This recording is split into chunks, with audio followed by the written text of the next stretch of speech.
Burgen und Schlösser der Oberpfalz. Von und mit Matthias Helzel, alias der Burgenmeister. Die Oberpfalz, Burgen- und Schlösserland. Auf dem heutigen Gebiet der Oberpfalz, das etwa 9000 Quadratkilometer umfasst, lassen sich bis zu 900 Burgen und Schlösser nachweisen. Einen kurzen Überblick verschafft die nebenstehende Karte mit 225 Burgen und Schlössern. Geheimnisvolle Oberpfalz. Mirga, Mythos, Legende, eine Kirchenruine und 3 Burgställe. Das heutige Kapitel aus der Reihe über Burgen und Schlösser in der Oberpfalz widmet sich der sagenumwobenen Hochfläche der Mirga, die auch unter den Namen Miga oder Mokka bekannt ist. Im Fokus stehen die Kirchenruine Barbaraberg sowie 3 Burgställe, die sich an den Hängen dieser geheimnisvollen Hochfläche befinden. Erst einmal ein Blick auf die Landkarte, wo sich die Mirga bzw. der Barbaraberg befindet. Die Mirga liegt im oberpfälzischen Landkreis Neustadt an der Waldmark. Sie befindet sich etwa 9 Kilometer nordöstlich der Stadt Eschenbach in der Oberpfalz, rund 12 Kilometer südöstlich der Stadt Kemnath und etwa 5 Kilometer westlich der Stadt Pressath. Diese zentrale Lage macht die Hochfläche zu einem spannenden Ziel für Geschichtsinteressierte und Forscher gleichermaßen. Geografie, Geschichte und Geheimnisse. Die Hochfläche der Mirga erstreckt sich über etwa 5 Kilometern Länge und hat eine maximale Breite von 2 Kilometern, was einer Gesamtfläche von rund 10 Quadratkilometern entspricht.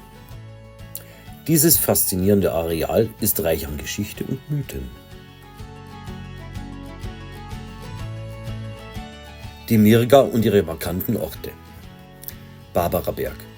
Am westlichen Ende der Hochfläche liegt der Ort Barbaraberg mit der heiligen Barbara geweihten Wallfahrtskirche. Diese ist heute eine malerische Ruine, deren Überreste noch von der einstigen Bedeutung des Ortes zeugen.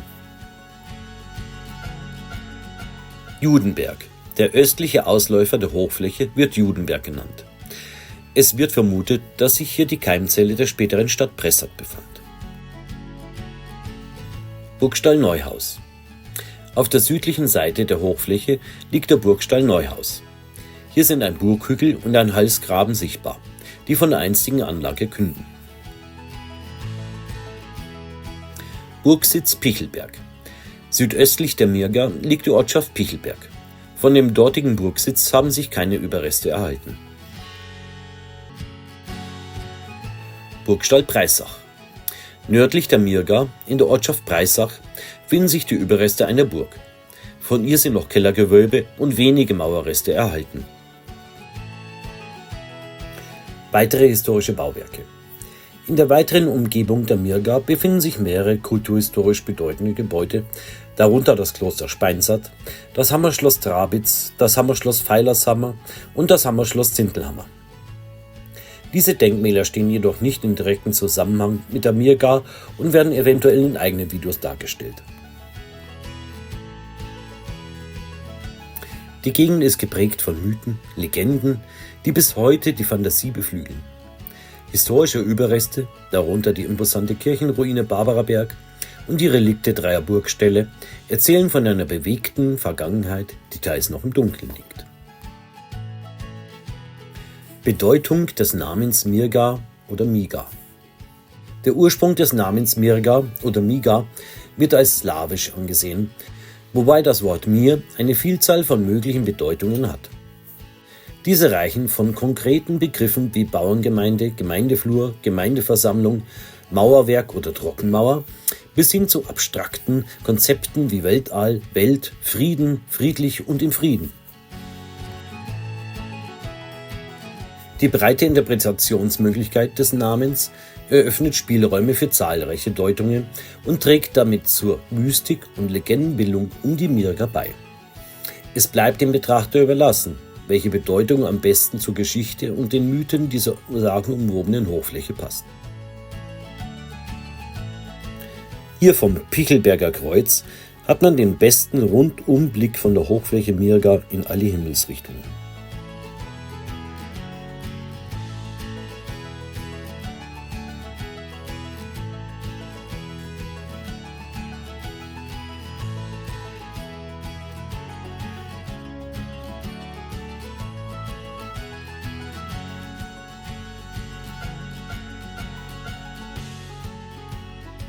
Historische Belege zur Mirga.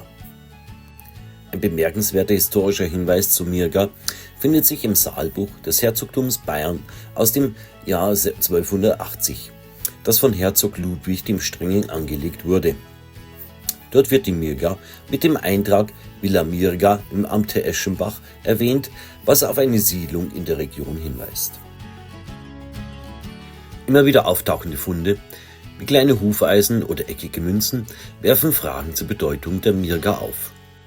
Diese Funde nähren Spekulationen über eine einstige Siedlung oder gar eine groß angelegte Megastadt, die möglicherweise mit der Legende einer Megalithstadt in Verbindung steht. Es könnte jedoch auch sein, dass diese Artefakte von Reisenden stammen, die Besitztümer im unwegsamen Gelände verloren haben. Ob die Funde tatsächlich auf eine bedeutende Siedlung hinweisen oder lediglich Spuren früherer Reisender sind, bleibt eine offene Frage und trägt zur Faszination der Legende bei. Ein Blick in das Urkataster im Bereich der Mirga verrät einem, dass hier Felder wie die Migafelder oder auch die Migahut bezeichnet sind. Genauso verhält es sich mit den Bezeichnungen Mega. Man findet auch einen Migagraben, einen Bachlauf und dann natürlich wieder Mega, die Flur. Die mystische Legende der Mirga. Die Mirga ist nicht nur historisch, sondern auch mythologisch bedeutsam.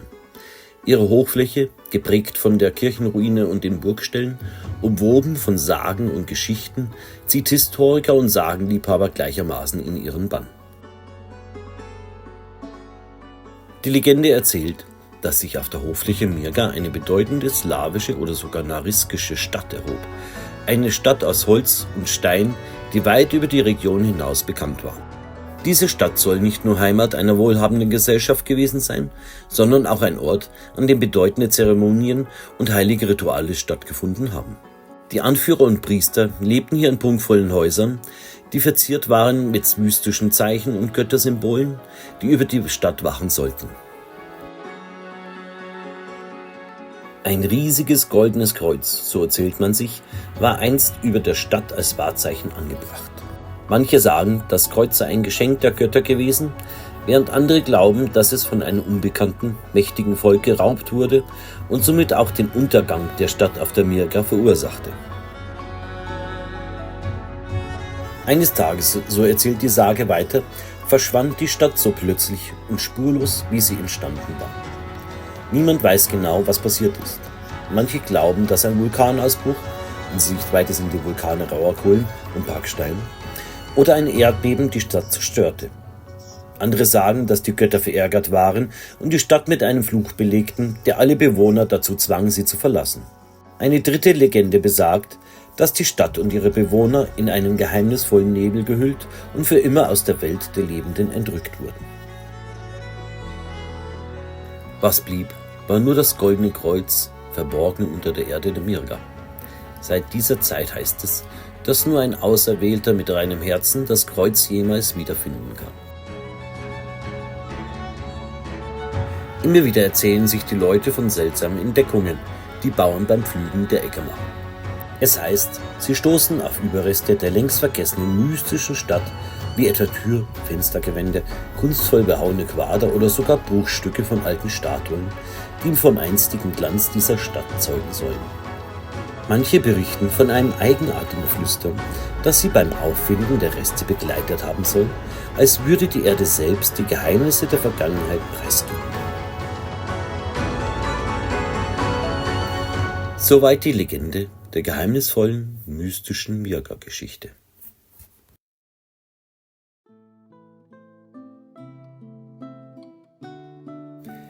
Die Barbaraberg-Kirche. Die Kapellen, Kirchenruine Barbaraberg. Archäologische Funde am Barbaraberg. Ein Friedhof aus vorchristlicher Zeit. Die archäologischen Ausgrabungen in den Jahren 1992-93 am Barbaraberg belegen, dass dieser Bereich bereits in vorchristlicher Zeit zumindest teilweise besiedelt war. Auf einer Grabungsfläche östlich der ehemaligen Barbarakapelle wurde ein Friedhof mit über 160 Gräbern mit bis zu 297 Personen, welche teilweise übereinander bestattet wurden, entdeckt, von denen etwa 37 genauer untersucht wurden. Die Schautafel vor Ort zeigt auf, wo die Gräber gefunden wurden und auch, wo die ehemalige romanische Barbarakapelle gestanden haben muss. Funde und deren Bedeutung. Bei den Grabungen wurden auch einige bemerkenswerte Grabbeigaben gefunden, darunter Schläfenringe und Glasperlen. Diese Funde deuten darauf hin, dass es sich bei den Bestatteten vermutlich um Angehörige einer gehobenen sozialen Schicht, also der Oberschicht, handelte. Die Ausrichtung der Bestatteten in West-Ost-Richtung sowie die Gestaltung der Grabbeigaben sprechen dafür, dass dieser Friedhof nicht über das 10. Jahrhundert hinaus benutzt wurde. Dies lässt darauf schließen, dass die Begräbnisstätte möglicherweise mit einem vorchristlichen oder frühmittelalterlichen Siedlungskontext verbunden ist. Die Funde am Barbaraberg liefern somit wertvolle Einblicke in die Besiedlungsgeschichte und soziale Struktur der Region in dieser frühen Epoche. Die mittelalterliche Kapelle und ihre Bedeutung. Im Rahmen derselben Grabungen wurden auch die Fundamente der mittelalterlichen Vorgängerkapelle entdeckt. Die Funde, darunter Reste vom bemalten Putz sowie Fragmenten von Butzenscheiben, belegen den hohen Stellenwert, den diese Kapelle in ihrer Zeit hatte. Hinweise auf ältere Begräbnisstätten. Innerhalb der Fundamentbereiche der Kapelle wurden Knochenreste weiterer Gräber gefunden. Diese Entdeckung deutet darauf hin, dass der Bau der Kapelle keinen direkten Zusammenhang mit dem älteren Friedhof hat, der östlich der Kapelle liegt. Hier ein Blick auf den östlichen Bereich der Kirchenruine Barbaraberg, wo einst die mittelalterliche Kapelle sowie die 160 Gräber lagen. Eine Verbindung zur mystischen Stadt Mirga, die Überlagerung von Bauphasen und die zeitgleiche Trennung der Friedhofsnutzung und des Kapellenbaus werfen Fragen auf. Könnten diese Befunde Hinweise auf die sagenumwobene Stadt Mirga sein? Die Entdeckung regt zu weiteren Untersuchungen und Überlegungen an, wie die mystische Vergangenheit der Region besser verstanden werden kann. Die romanische Saalkirche und ihre wechselvolle Geschichte. Die romanische Saalkirche, Kapelle am Barbaraberg, deren Ursprünge um das Jahrtausend liegen, wurde ab dem 14. Jahrhundert als Ziel von Wallfahrten zur heiligen Barbara bekannt. Diese Wallfahrt war eng mit einem hölzernen Gnadenbild verbunden, das als besonders verehrungswürdig galt. Im Jahr 1508 wird die Cappella Santa Barbara in Monte, also die St. Barbara-Kapelle auf dem Berg, nochmals ausdrücklich erwähnt. Doch mit dem Aufkommen der Reformation in der ersten Hälfte des 16. Jahrhunderts wurden die Wallfahrten verboten, was zum allmählichen Verfall der Kirche führte. Die Aufhebung des nahegelegenen Klosters Speinsad im Jahr 1556 trug ebenfalls zum Niedergang der Kapelle bei. Wenn man sich die Karte des Amtes Eschenbach von 1568, vor allem im Bereich der Mirga-Hochfläche anschaut, ist zu erkennen, dass dort Inperg steht für den Barbaraberg. Weiterhin sind noch sichtbar Pichelberg, dann das Breisacher Schloss sowie die kleine Ortschaft Seitental. Auf einer Karte des 18. Jahrhunderts ist vermutlich noch die romanische Kapelle des Barbarabergs zu erkennen.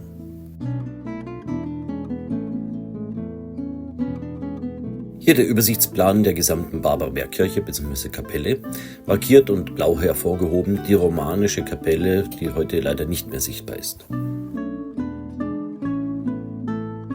Wiederentdeckung und Renovierung. Erst 1661 besann man sich wieder auf die Bedeutung der Kapelle und eine Renovierung wurde eingeleitet.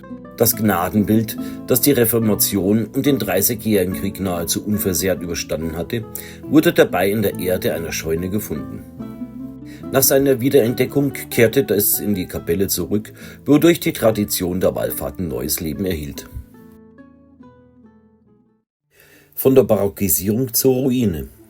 Mit der Barockisierung des Klosters Speinsart wurde auch der Neubau der Barbarakirche in enge Verbindung zum Kloster angestrebt. Unter Abt Dominikus I. von Lieblein begann zwischen 1741 und 1756 der Bau einer neuen Kirche, wobei die mittelalterliche Kapelle abgerissen wurde.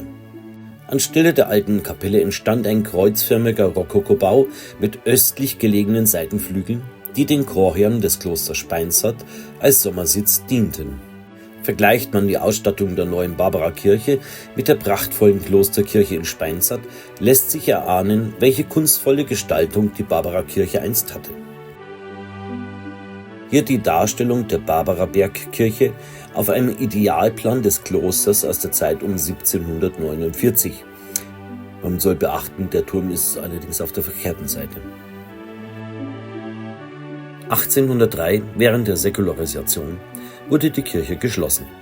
Altäre und die Kanzel wurden an umliegende Pfarreien verkauft, während das Gnadenbild der heiligen Barbara und die Reliquien in der Kirche verblieben. Das Kirchenschiff wurde zur Stallung umfunktioniert und die Vierungskuppel in der Mitte des Baus abgerissen. Anschließend erwarb der preußische Obrist Johann Konrad Freiherr von Malsen den Barbaraberg und den nahegelegenen Berghof, die er als Gutshof und teilweise als Wohnsitz nutzte. 1914 ziehen graue Wolken über den Barbaraberg auf und ein Blitz trifft die Kirche, was zu einem verheerenden Brand führt, der das Bauwerk weitgehend zerstört. Seit diesem Brand ist die heilige Barbara-Statue oberhalb des Portales kopflos. In den 1920er Jahren begann eine Renovierung, bei der eine kleine Barbara-Kapelle in den erhaltenen Teilen der Kirche eingerichtet wurde. Die Nutzung der Seitenflügel und heutiger Zustand.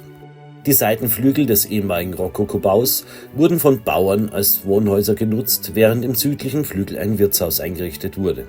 Heute befindet sich die Kirchenruine wieder im Besitz der Chorherren des Klosters Speinsart. Sie ist ein stummer Zeuge der wechselvollen Geschichte des Barbarabergs. Auf dem Grundriss rot markiert die beiden Seitenflügel, die sich heute mehr oder weniger im Privatbesitz befinden. In der Mitte das ehemalige Kirchenschiff, heute aufgeteilt, links orange markiert die Kapelle und rechts die Kirchenruine. Hier ein Blick auf die Ostseite der Kirchenruine mit dem ehemaligen Chor im Vordergrund. Die ehemalige Allee, die von Westen hinauf zum Barbaraberg führt, auch als Kreuzweg und Wallfahrtsweg ausgebaut. Die Westseite der Kirchenruine mit dem Portal, heute noch beeindruckend, und den beiden Seitenflügeln.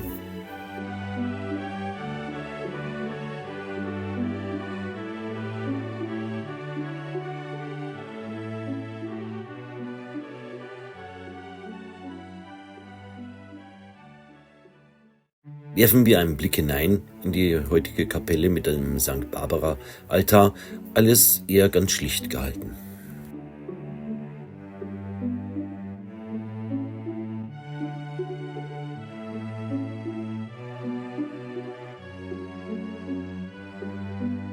Im Norden vom Barbaraberg sieht man den Rauen Kulm, einen Vulkankegel, der einst auch mal eine mittelalterliche Burg trug.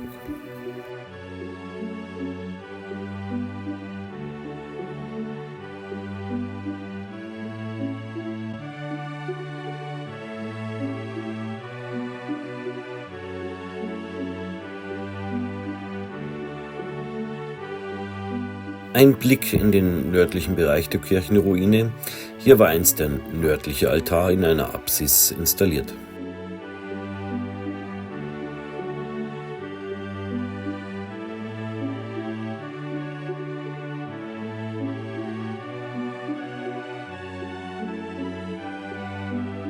Im weiteren Verlauf die Ruine des Kirchenschiffs. Und man sieht auch hier, der Verfall schreitet weiter voran. Eine Sanierung wäre auf jeden Fall zu empfehlen.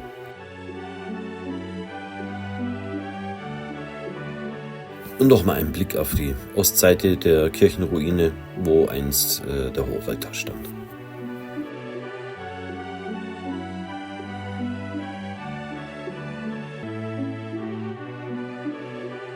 Links ist dann wieder der Bereich, wo einst die mittelalterliche Kapelle stand. Die nächste historische Stätte im Bereich der Mirga, der Burgstall Neuhaus. Am südlichen Hang der Mirger Hochfläche liegt auf der Gemarkung Neuhaus ein Burgstall in Hanglage, zu dem bislang keine urkundlichen Erwähnungen bekannt sind. Beschreibung des Burgplatzes. Der Burgplatz fällt steil in Nord-Süd-Richtung ab und ist durch einen Graben vom höheren Gelände getrennt. Dieser Graben, der im Osten weiter verläuft, wirkt wie ein Halsgraben und trennt den Burgstall ab. Heute ist der Graben etwa 5 Meter breit und stellenweise 2 Meter tief. Auf dem Gelände finden sich grob bearbeitete Quader sowie kleinteilige Bruchsteine mit teilweise geglätteten Seiten, was auf Fachwerkbauten hinweist. Hier nun ein Blick in der 3D-Ansicht auf den Burgstall Neuhaus. Links zu sehen der Graben, gefolgt vom Burghügel, davor der Weg und ganz rechts eine ebene Fläche, wo möglicherweise Gebäude standen, vielleicht der Wirtschaftshof. Links noch der Verlauf des Neuhauser Baches bzw. der Quelle.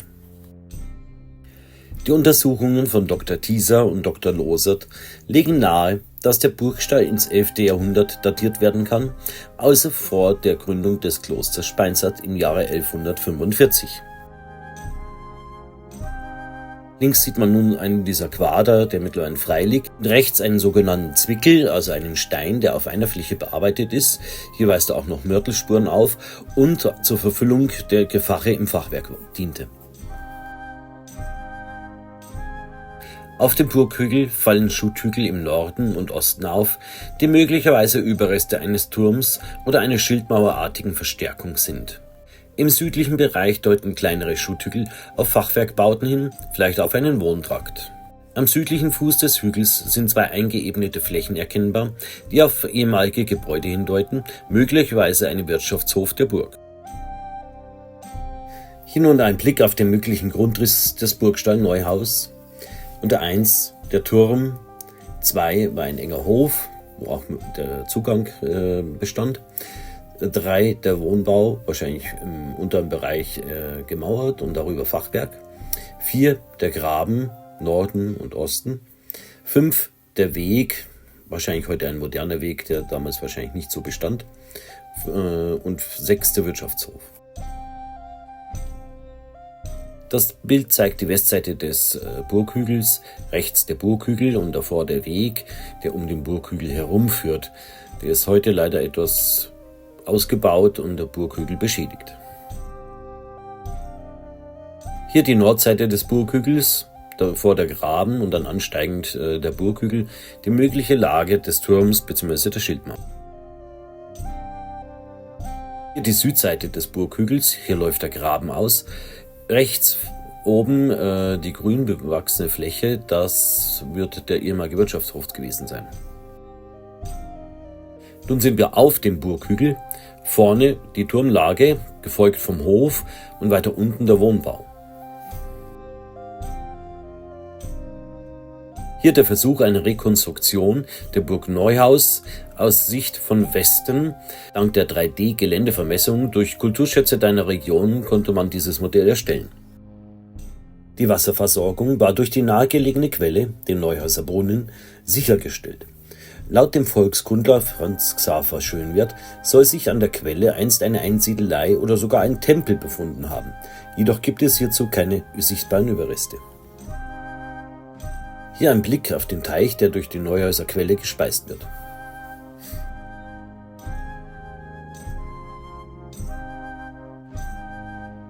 Der Weg zum Burgstall Neuhaus. Die Wanderung beginnt am nördlichen Ortsausgang von Zettlitz. Von dort führt ein Feldweg entlang des Neuhauser Baches in nördliche Richtung. Nach einigen 100 Metern kann man einen Blick Richtung Süden genießen, bevor der Weg in die Waldfläche der Mirga führt.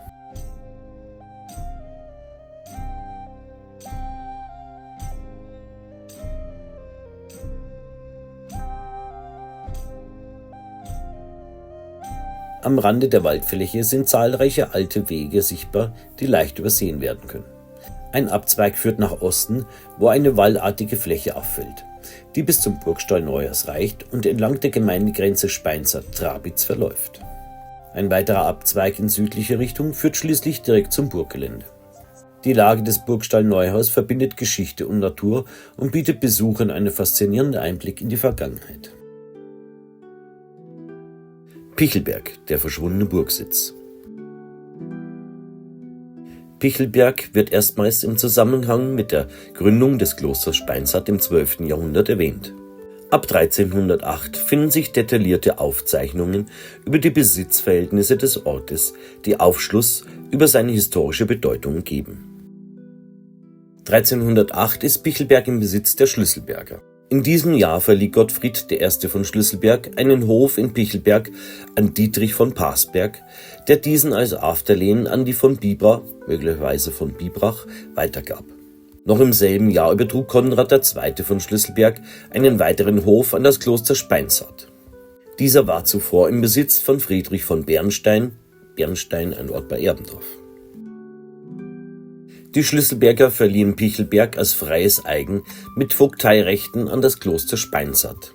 1339 schenkte Konrad II. Von Schlüsselberg einen halben Hof auf dem Markwart von Erlbach, auch Erlbeck genannt, ansässig war an das Kloster.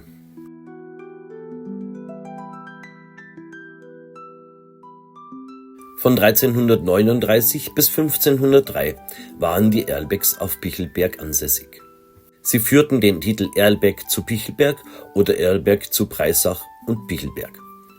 1503 verkauften die Erlbecks ihren Besitz an das Kloster Speinshardt.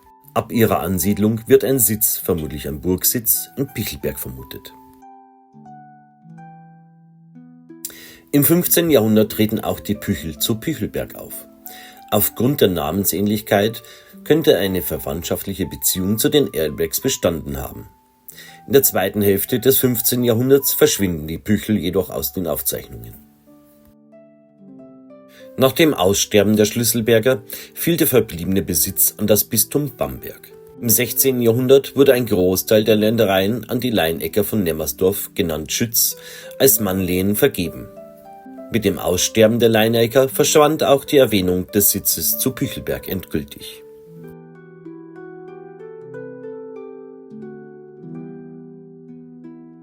Die wechselnden Besitzverhältnisse und die Ansiedlung mehrerer Adelsfamilien deuten darauf hin, dass Pichelberg einst ein bedeutender Ort war. Der vermutete Burgsitz existiert heute nicht mehr, seine genaue Lage bleibt ungeklärt. Dennoch zeigen die historischen Aufzeichnungen von der Bedeutung des Ortes in der mittelalterlichen Geschichte der Region. Wo könnte der Sitz zu Pichelberg gelegen haben? Die genaue Lage des ehemaligen Sitzes in Pichelberg bleibt bis heute ungeklärt.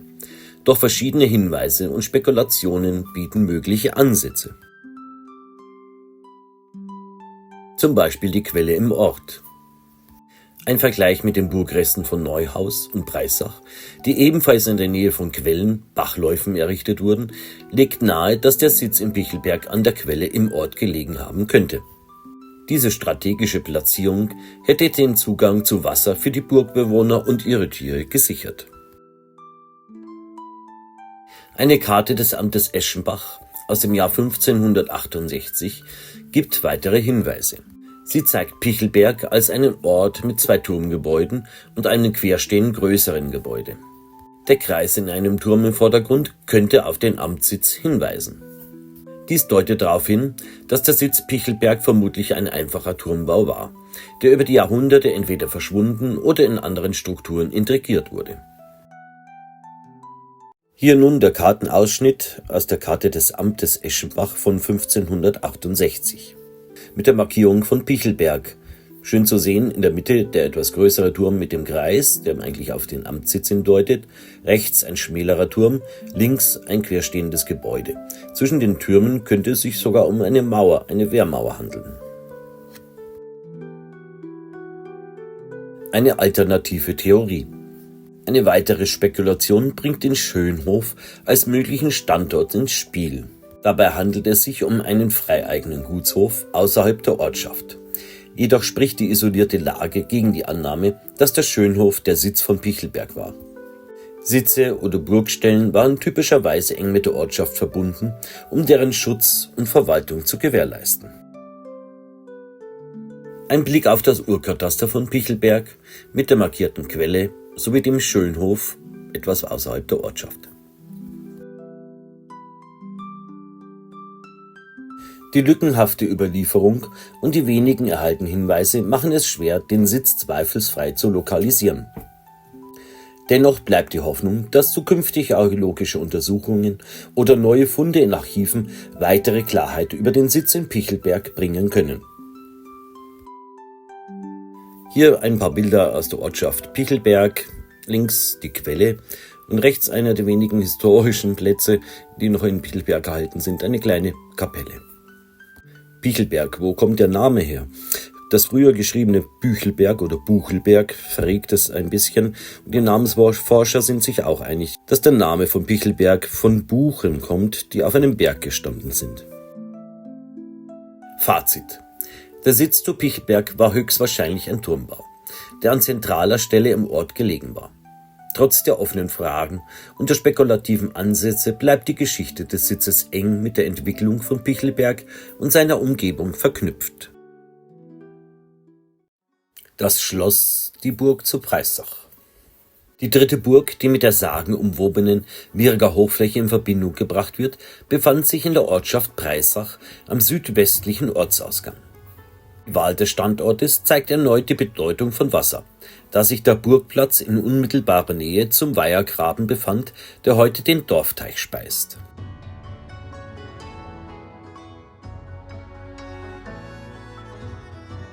Namensherkunft. Der Ortsname Breisach leitet sich aus dem Slawischen ab und wird auf einen Personennamen Prisin zurückgeführt. Dies deutet auf eine frühe slawische Besiedlung hin, bevor das Gebiet in den Einflussbereich des Bistums Bamberg und später der Landgrafen von Leuchtenberg geriet. Die Lage der Burg sowie ihre Nähe zur Wasserquelle unterstreichen die strategische und funktionale Überlegungen, die bei der Errichtung eine Rolle gespielt haben. Mit der Gründung des Bistums Bamberg im Jahr 1007 fiel das Gebiet um Breisach in den Besitz des Bistums. Da Bamberg die Verwaltung seiner weiter entfernten Besitzungen nicht selbst übernehmen konnte, wurden diese an adlige Grundherren übertragen. So gelangte Breisach in die Hand der Landgrafen von Leuchtenberg, die die Ortschaften ihrerseits an eigene Lehnsleute weitergaben. Diese Verwaltungs- und Lehnssysteme prägten die Struktur und Organisation des Gebiets für Jahrhunderte. Mit der Übernahme des Gebietes durch die Landgrafen von Leuchtenberg entwickelte sich aus dem slawischen Dorf Prisin vermutlich ein adliger Sitz, der fortan Breisach genannt wurde. Aus einer ursprünglichen hölzernen Befestigung entstand ein Steinhaus, das als Wohnsitz der adligen Herren diente. Historische Karten der Ämter Eschenbach und Waldeck aus dem 16. Jahrhundert zeigen, dass das Schloss Breisach aus einem hohen Haus mit einem Rundturm bestand. Typisch für die Region könnte es sich dabei um einen Wohnturm gehandelt haben, dem ein Wirtschaftshof vorgelagert war. Hier nun der Ausschnitt aus der Karte des Amtes Eschenbach von 1568. Markiert ist Breisach, zu sehen ist der Rundturm sehr hoch mit Eingang und daneben steht das Wohngebäude mit dem obligatorischen Kreis, der für den Amtssitz steht. Im Urkataster ist ein breiter Graben erkennbar, der das Schlossareal umschloss. Der Zugang erfolgte vermutlich über den angrenzenden Wirtschaftshof. Teile des ehemaligen Grabens sind heute noch sichtbar und bilden die Grundlage der Straße nach Barbaraberg, die den Standort des ehemaligen Schlosses umgibt. Hier nun der Ausschnitt aus dem Urkataster mit einer Legende. Bei 1 der Burgplatz, unter dem noch der Keller erhalten ist, 2 der Wirtschaftshof, 3 der Graben, 4 der Graben, heute als Straße genutzt nach Barbaraberg, 5 der Bachlauf und 6 der Dorfweiher. Mit der Gründung des Klosters Speinsad im Jahr 1145 wurden die Vogteirechte über die Dörfer Breisach und Burkhardsreuth an das Kloster übertragen, jedoch ohne den zugehörigen Grundbesitz. Diese Übertragung führte zu einem anhaltenden Konflikt mit den Landgrafen von Leuchtenberg, die ebenfalls Ansprüche auf die Vogteirechte erhoben. Im Jahr 1235 eskalierte der Streit zwischen dem Kloster Speinsad und den Herren von Turndorf, die als Ministeriale der Landgrafen von Leuchtenberg agierten. Dieser Konflikt über die Vogtei von Breisach ging so weit, dass von Überfällen und Brandschatzungen der Turndorfer auf dem Gebiet des Klosters Speinsart berichtet wurde. Bemerkenswert ist, dass die Landgrafen von Leuchtenberg im Jahr 1264 mit herzoglicher Genehmigung die Vogtei über Breisach an das Kloster Speinsart übertrugen. Diese Schenkung erfolgte jedoch vermutlich nicht aus freien Stücken, da der Verlust der Vogtei über Breisach in späteren Aufzeichnungen der Leuchtenberger als schmerzlich beschrieben wird. Die Identität der ersten adligen Herren von Breisach bleibt unbekannt. Allerdings lässt sich belegen, dass die Familie der Erlbecks frühzeitig in Breisach ansässig war. Diese Familie teilte später den Besitz in Breisach mit den Herren von Giech, wodurch sich die Verwaltung und Eigentumsverhältnisse der Ortschaft weiter differenzierten. Im Jahr 1309 wird ein Konflikt zwischen Gebhard von Erlbeck und dem Kloster Speinsart belegt. Anlass des Streits war die Nutzung von Äckern in der Nähe von Breisach, die zum Eigentum des Klosters gehörten. Dieser Vorfall zeigt die angespannten Beziehungen zwischen regionalem Adel und kirchlichem Besitz. 1375 erwarb das Kloster Speinsart das Gut der Erlbecks in Breisach, wurde jedoch den Erlbecks als Lehen zurückgegeben. Der adlige Ansitz wurde von den Erlbecks 1377 zumindest teilweise an Konrad von Reigering verkauft. Im Jahr 1439 erhoben die von Günzburg zu Gutentau Ansprüche auf den adligen Sitz in Breisach. Diese Ansprüche könnten auf Erbrechte basiert haben. Nach Verhandlungen wurde der öde Sitz in Breisach als Lehen an die Günzberger übergeben, was darauf hindeutet, dass das Schloss während der Hussitenkriege beschädigt worden war. 1447 tauchten die von Brandt als Besitzer in Breisach auf, was nahelegt, dass der Sitz zu dieser Zeit wieder aufgebaut wurde. 1477 wurde schließlich die Giech als Inhaber des adligen Sitzes genannt. Im 16. Jahrhundert gelang es dem Kloster Speinsart, den verbliebenen Besitz der Erlbecks in Breisach sowie in Pichelberg vollständig zu erwerben, wodurch das Kloster seine Position in der Region weiter stärken konnte. Ob das Schloss in Breisach während des Markgräflerkrieges zerstört wurde, ist unklar. In dieser Zeit fiel die nahegelegene Burg auf dem Raunkulm den kriegerischen Auseinandersetzungen zum Opfer, was eine mögliche Zerstörung des Schlosses in Breisach nicht ausschließt. Mit Sicherheit fand der Niedergang des Schlosses jedoch im Verlauf des Dreißigjährigen Krieges statt, da das Schloss auf der Karte des Amtes Eschenbach von 1568 noch als erhaltenes Gebäude eingezeichnet ist. Nach diesem verheerenden Krieg wird kein adliger Sitz in Breisach mehr erwähnt. Dies deutet darauf hin, dass das Schloss entweder zerstört oder endgültig aufgegeben wurde und seine einstige Bedeutung als Herrschaftssitz verlor. Vom Schloss Breisach sind neben dem bereits erwähnten Graben noch einige Mauerreste erhalten, die sich im östlichen Bereich des Burghügels befinden. Dazu zählt auch ein Fragment des Rundturms. Ob es sich bei diesem Turm um einen Treppenturm handelte oder nur um einen vorgesetzten Rundturm an der Frontseite des Schlosses, bleibt unklar. Vorhandenen Ansätze von Treppen deuten jedoch darauf hin, dass es sich wahrscheinlich um einen Treppenturm handelte, der durch die verschiedenen Geschosse führte und schließlich am Eingang zum Schlosskeller endete. Hier nun ein Blick in das Gewölbe des Schlosskellers und auf die Eingangsseite, wo auch der Treppenturmrest sich befindet. Der sogenannte Schlosskeller ist teilweise noch erhalten und bietet einen Einblick in die ehemalige Struktur der Anlage. Welche weiteren Überreste oder Funde sich unter dem Burghügel verbergen, ist bislang unbekannt. Eine systematische archäologische Untersuchung könnte hier wertvolle Erkenntnisse liefern. Hier die Straße, die nach Barbaraberg führt und den ehemaligen Schlossgraben bzw. Burggraben markiert. Im rechten Bild rechts noch ein paar Mauern des Schlosses. Zum Schlosskeller von Breisach rankt sich eine Sage, die von einem verborgenen Schatz erzählt. Dieser soll in den Tiefen des Kellers verborgen sein, bewacht von einem Geist, der die Reinheit des Herzens eines jeden Schatzsuchers prüft. Nur wer diese Prüfung besteht, soll den Schatz erlangen können.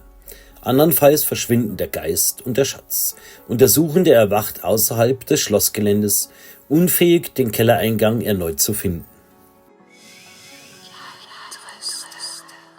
Die historischen Aufzeichnungen zeigen, dass das Verhältnis zwischen dem Kloster Speinsad und den Bewohnern von Breisach oft angespannt war.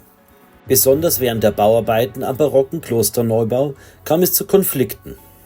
Zweimal revoltierten die Breisacher, da die Äbte von ihnen Fron- und Scharwerkdienste forderten. Die Dorfbewohner beklagten sich bei der Regierung in Amberg und sogar in München über die schlechten Bedingungen. Es gab weder Lohn noch Bier, obwohl gleichzeitig die Ernte anstand. Die Revolten wurden jedoch niedergeschlagen und die Anführer landeten im Gefängnis in Eschenbach. Damit endeten die Aufstände für die Breisacher unvorteilhaft.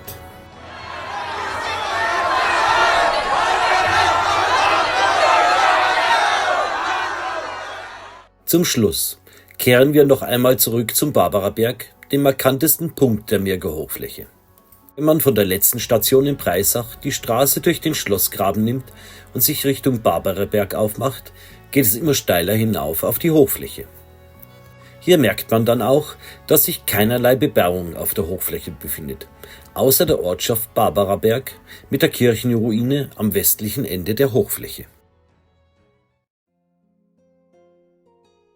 Schauen wir noch einmal zur Kirchenruine. Beginnend im östlichen Bereich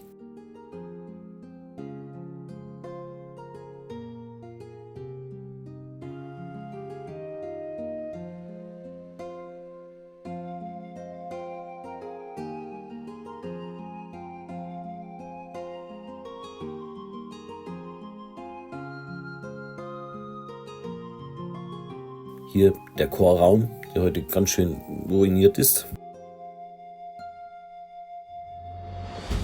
Man kann die einzige Pracht dieser Kirche nur noch erahnen an den Ruinen.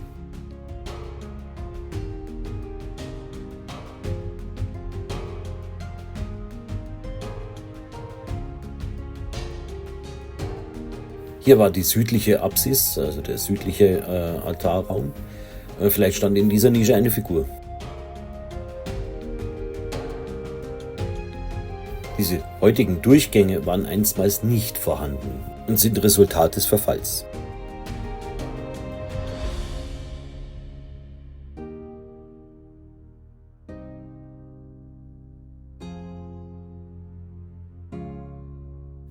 Je näher man zur südlichen Lage kommt des Barbarabergs, desto herrlicher wird die Aussicht.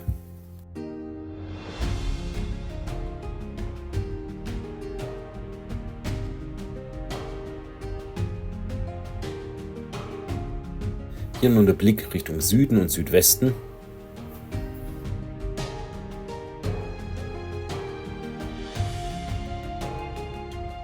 Mit dem Kloster Speinsad.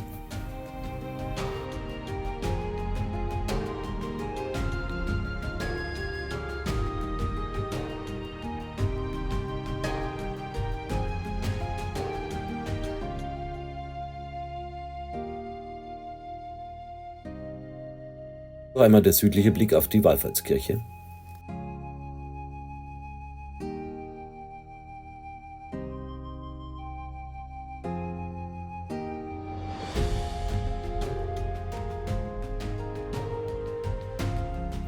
Der Blick auf den Kreuzweg, der aus Westen kommt, und noch einmal die Hauptfassade.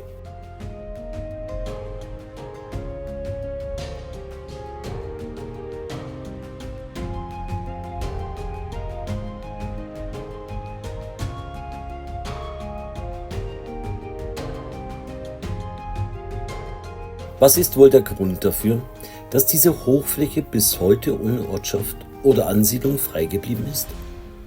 Gibt es doch einen Fluch, der die Menschen von jeher davon abhielt, die Hochfläche zu bebauen? Man merkt, es gibt noch viele ungelöste Fragen zur Mirger Hochfläche, die auch weiterhin die Fantasie und Legenden anheizen werden, bis vielleicht eines Tages das Goldene Kreuz gefunden wird und somit auch der Standort der mystischen Megastadt.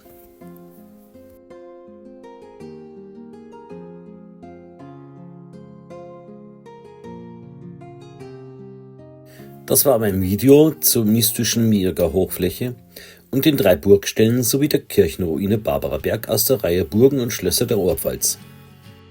Ich bedanke mich für das Schauen des Videos und ich hoffe, ich konnte Ihnen etwas Burgengeschichte, Burgenwissen näher bringen.